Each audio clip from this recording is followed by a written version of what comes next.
مخدرات وعلى طول بيتسجن وشخص منحرف.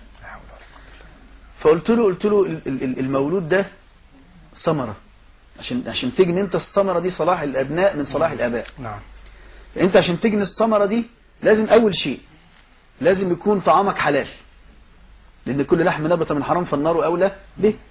فلازم النطفه البذره اللي انت تكون حاططها، الواحد لو بيزرع بيدور على احسن تقاوي، فلازم التقاوي بتاعتك النطفه اللي انت بتحطها في الارض اللي هي زوجتك لازم يكون نطفه حلال.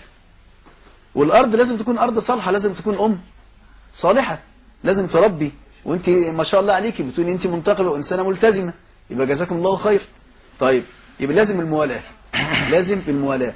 ما تسيبيش ابنك وتدلعيه، لا لازم تكوني موالياه، تبعدي عنه اي شيء يفسده.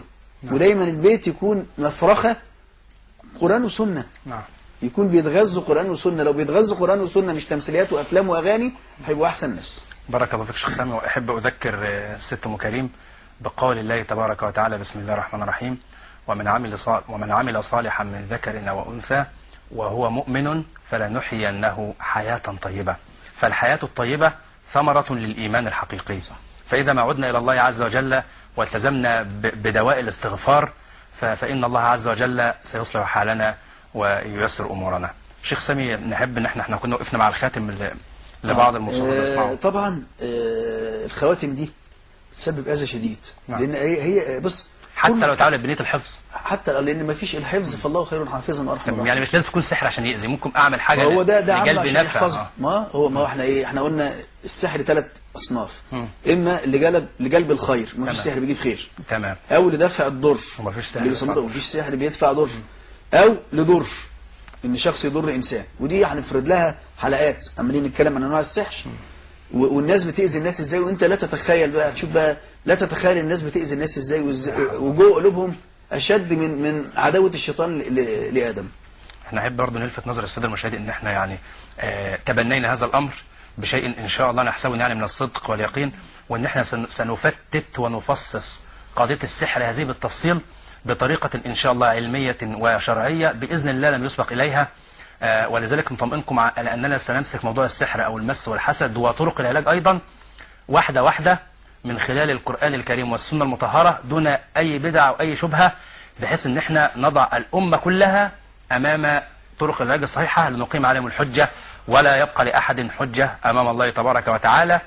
فنسال الله عز وجل ان يعيننا وان يثبتنا وان ييسر لنا وان يديم لنا هذا الخير وهذا التوافق الجميل، انه ولي ذلك والقادر عليه. يا ريت طيب يعرضوا لنا بقيه الصور ان شاء الله. طيب محمد، ممكن نستكمل الصور وبالتعليق اهو. ده حذاء عليه طلاسم مكتوب عليه اسم ايه ده؟ ما دي اسم الانسان اللي معمول لها الحاجه دي. تمام. ده انت منتشر في مصر، ثبت الصوره شويه ما تتحركهاش. منتشر حتى في مصر ان مثلا يجي واحده هتتزوج، البنات اللي لسه ما اتجوزوا يروحوا يكتبوا اسمهم في الايه، في الحذاء. يعني بيطلب من الحذاء ان يجيب له الرزق.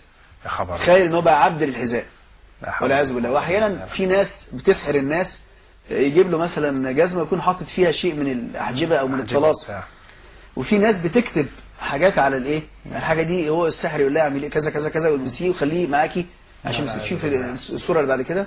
وده طبعا بيفسد اهو. دي ده هدوم عليها طلاسم. كل اللي انت شايفه ده مش تطريز، ده عباره عن طلاسم وحروف وارقام. تمام. وربما تعرض امام الناس هذه. ده في ناس بتلبس الحاجات دي تحت هدومها وما بيقلعهاش. وهنحكي لك قصه في هذا الامر في الصوره اللي بعد كده. طب ممكن ناخد ابتسام بسرعه بعد اذنك؟ ماشي. السلام عليكم. انسه ابتسام. السلام عليكم. اتفضلي. السلام عليكم. اتفضلي ام ابتسام. اتفضلي. اتفضلي. ممكن اكلم فضيله الشيخ؟ اتفضلي فضيله الشيخ سامعك. السلام عليكم. وعليكم السلام ورحمه الله وبركاته. ايوه فضيله الشيخ، لو سمحت اتفضلي. عايز اسالك في حاجه لو سمحت. اسالي. اتفضلي. احنا واخدين حته ارض رهنيه. يعني انت واخداها رهن؟ يعني واخدينها من صاحبها على سبيل التراضي بيني. فطبعا احنا مستنفعين بقطعه الارض يعني، طبعا وفلوسنا قاعده، فانا مستحر من الحته دي. وانا ممكن يعني ايه نعمل؟ ما بقول لحضرتك حاجه، انا ممكن افتيكي، ولكن يعني ايه، انا افضل ان انت تسالي مثلا الشيخ محمد حسان، حد من علمائنا، لان انا يعني ايه اتحرى ان انا اجيبك في حاجه زي كده. يعني تتصل ببرنامج افضل متخصص في متخصص في الفلوس ان شاء الله.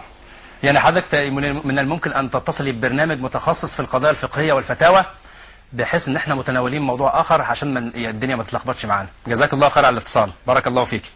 نعرف بقى طيب الصور. نستكمل شيخ سامي معانا الصور، حتى عشان ان احنا نكشف زيغ الناس اللي هي، وعلى الاقل نصحح عقائد الناس اللي بتثق في اشياء بسيطه ربما لا. هنا ده جلباب. نعم. في اللي هو فيه هذا تطريز الطلاسم. يعني شوف الصوره اللي بعد كده، ده هنا من قريب عشان تقدر تشوف الايه. يا سبحان الله. شوف كاتب بقى سعاده سعاده سعاده، وغير طلاسم وحاجات تانية داخله في بعضها. لانه من بعيد باين ان هو تطريز فعلا، انما من قريب ظهرت الحقيقه يعني. مطبوع. تمام. نشوف الصوره اللي بعد كده، ده فستان فرح عشان عروسه ما بتتجوزش لبسته عشان ايه؟ عشان تتجوز. عشان تتجوز، عشان يعني هي فاكره ان هي كده عدم لبسها يعني لو ما لبستش كده مش هتتجوز، فلبسته عشان تتجوز. ده فستان فرح، تخيل. واسود ده كده. ما هو في طلاسم هيبقى ايه غير اسود. نشوف اللي بعد كده. لا حول ولا قوه الا بالله. نفس الحكايه، وان شاء الله هيبان صوره الطلاسم من قريب. هنا بص الطلاسم باينه اهي، الارقام والمربعات. الارقام والمربعات والحروف والطلاسم. الصوره اللي بعد كده هنا باين اهو المربع ده خماسي، ان هو بيزيد لحد المائيني وبيزيد كمان. الصوره اللي بعد كده هنا برضو دي برضو عباره عن صدريه، حاجه يعني بيلبسوها هم. الكلام ده كان موجود في السعوديه، الناس قبضوا عليهم كانوا بيعملوا الحاجات دي. سبحان الله. دي بتبقى عشان لو خرج ان هو بيبقى لابس الحاجه الثانيه دي في البيت. أيوة. لو خرج دي هو قلبينها وعاملينها دي صدريه، يعني زي سديري بيحطها على صدره يعني. يحطها على صدره ويبقى لابس عليها الهدوم الثانيه. سبحان الله. الصوره اللي بعد كده ده سحر، نوع من انواع السحر اسمه بيتعمل على البيض. سبحان الله. بيتعمل على البيض. وفي هننوه، ثبت الصوره ما تحركش الصور تاني. هننوه ان في بعض الاخوه اللي هم ملتزمين احيانا ممكن يكتب ايات قرانيه على البيض ويخلي البني ادم بيض مسلوق وايه وياكلها. لا، ده طرق بدائيه، احنا ما عندناش غير القراءه بس، وربط القران ترتيل. نعم. او نقرا على الماء يشرب ويغتسل. نعم. تمام. هنا ممكن بيكتب على البيض على القشر بره وهو ني، ولا بيكتب على المسلوقه نفسها، السلق نفسه. يعني يسلق البيضه ويقشرها وبعد كده يكتب عليها ايات قرانيه ويعطي ايه تبقى مغذيه قوي دي كده. مغذيه بس فيها شركيات. البني ادم بيتعلق بالايه بهذا الامر. طبعا سحر البيض ده في نوع من انواع سحر البيض برضو. بيطلب الساحر، بيبقى مثلا الشخص نفسه ملبوس بجن يهودي، فيطلب حاجه اسمها بيضه يوم السبت، يروح يطلبها من طبعا اللي بيروح بيقول له انا عايز بيض، يقول له بس انا يعني ما صدق كان عندي فرخه واحده بس اللي باضت يوم السبت، ويشتريها بثمن غالي، بيضه يوم السبت. بيحددوا كمان اليوم. بيحددوا اليوم بتاع البيض. بيبقى الجن اليهودي دايما اللي هو بيضه يوم السبت دي بتبقى خاصه بالجن اليهودي. بالنسبه موضوع البيض ده، في رجل مره ذهبت عشان اري امه، برضو كعاده المصريين بيخبوا ان هم ما عملوش حاجه، بيخافوا من الساحر او يخافوا ان انا ما اجيبش نتيجه مثلا، ما يعرفوش ان اللي بيشفي ربنا بيفتكروا ان العبد نفسه، فيخافوا من الساحر. نعم. يقول لك يمكن ايه اصل الدهون دول ما بيجيبوش نتيجه، بيقروا القران والقران ما بيجيبش نتيجه معاه. استغفر الله. ما هم للاسف انت لا تتخيل، انت بتقول استغفر الله، هم بيعملوا كده. فلقيته فعلا بعد ما نزلت كان مخبي عليا، قال لي احنا كنا شايلين السيراميك وكنا حاطين بيضه على باب البيت وعملنا السيراميك على من اول وجديد. بالنسبه للهدوم اللي عليها طلاسم، عندي قصه لواحده قريبتي قريبه يعني، كان ليها ابن. هم طبعا اللفظ غير شرعي، بيقولوا شقي، ومنهم شقي وسعيد ما ينفعش، ولكن بيبقى نشاطه زايد، ردود افعاله مش كويسه. الولد ده راحت لواحد ساحر، فقال لها خلاص هاتي لي فانيلا من فانيلاته، وكتب طلاسم عليها. لما كتب الطلاسم عليها قال لها الولد ما يقلعش الفانيلا دي ابدا. فعلا قلت له لابس الفانيلا هادي وبلسم. سبحان الله. ما عملت قربات للشيطان. فجت في مره قلعته الفانيلا دي، خلاص بقى الفانيلا بقت مش نافعه خالص، فقلعتها له وحطيتها في الغساله عشان تغسلها.